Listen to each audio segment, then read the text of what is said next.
Hello and welcome to Who's He at the Movies. I'm Phil and on this episode I'll be taking a look at The Last Voyage of the Demeter. I have been quite looking forward to watching this film. Based on the Captain's Log, a chapter from Bram Stokers' novel Dracula.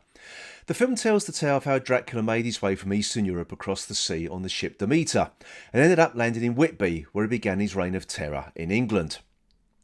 Now, it has been some years since I last read Dracula, but from what I can remember is that this particular chapter details the character of Dr. Seward being sent a packet of papers to his asylum, which contains the log of the cargo ship Demeter, the captain of which is Petraeus. Here Captain Petraeus details a sense of unease amongst the crew who start disappearing. With crew members sighting a large dog that begins stalking the ship, the log ends with the captain stating he would tie himself to the ship's wheel before he obviously perished. Admittedly, now, there are quite a few blanks to fill in to make a movie, so the writers of the film had some artistic licence on what exactly happened on board the Demeter during this chapter. So, with this artistic licence, we have new characters to flesh out the nearly 2-hour running time, such as Clemens, played by Corey Hawkins, Anna, played by Aisling Franciosi, and Wojciech, played by David Dasmachian. And we also have the introduction of the captain's grandson, Toby, played by Woody Norman, who again was also not in the book. Of course, we have the boxes of earth from Dracula's homeland on board ship in which he needs to sleep and sustain his power, but from here on in, this is where the book and film take vastly different paths.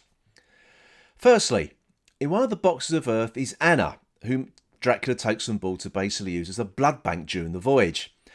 However, after Anna is discovered when her crate is smashed during heavy seas, Dracula then decides to start feeding on the crew. With the crew disappearing one by one, Clemens, who now also happens to be a doctor, tries to convince the crew that something else is on board the ship, with the captain, played by Liam Cunningham, renamed Elliot for some reason, trying to keep the ship on course to get to England with a dwindling and panicking crew. Now, this film bombed at the box office. It took only $21 million against a budget of $45 million, and the film didn't even get a cinema release in the UK, as the company due to manage that distribution, E1, was sold off. You might say that's bad luck. However, it might just be lucky for you that you didn't see this on the big screen. Last Voyage of the Demeter had so much potential. Alien on board a ship was one description I heard. But whereas Alien was full of dread and tension, Demeter is a bog-standard monster movie devoid of any terror or suspense. But the one thing that really holds it back is that the villain of the piece was Dracula. Played by Spanish actor Javier Botet, who is no stranger to playing characters covered in latex, his Dracula is nothing more than a snarling man-bat, which completely ignores Bram Stokers' description of a large dog being on board the boat. This Dracula is also given no dialogue and merely stalks around the ship in extremely poor lighting, which did make it difficult to see exactly what he was doing to his victims. And while the makeup is practical with CGI enhancements, another generic-looking monster made for a very disappointing adversary. There is also hardly any real gore to be found here, and for me, that is no bad thing. Horror movies for me should be about tension. You wait for that jump scare. And usually where there are no jump scares, some horror movies make up for that with copious amounts of gore, which for me just isn't horror. However, there is neither of these in this film, so I didn't really see the point to any of it.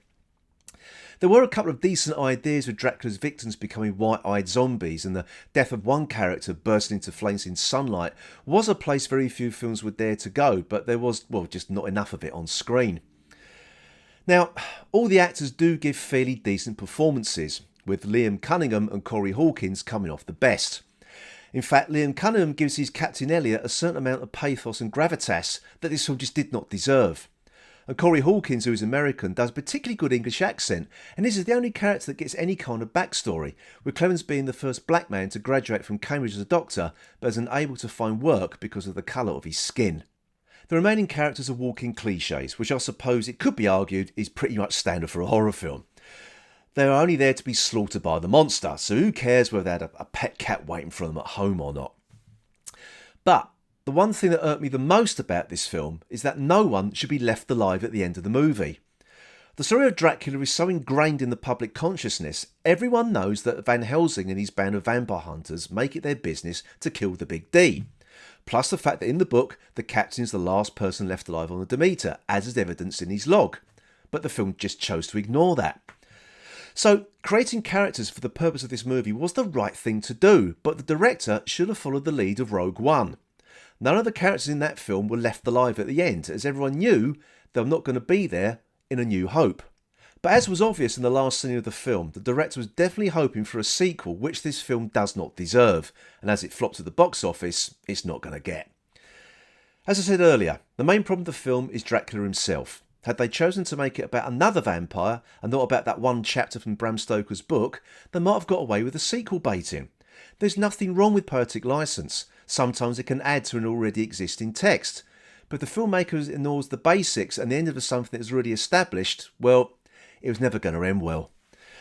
So, all in all, I came away very disappointed.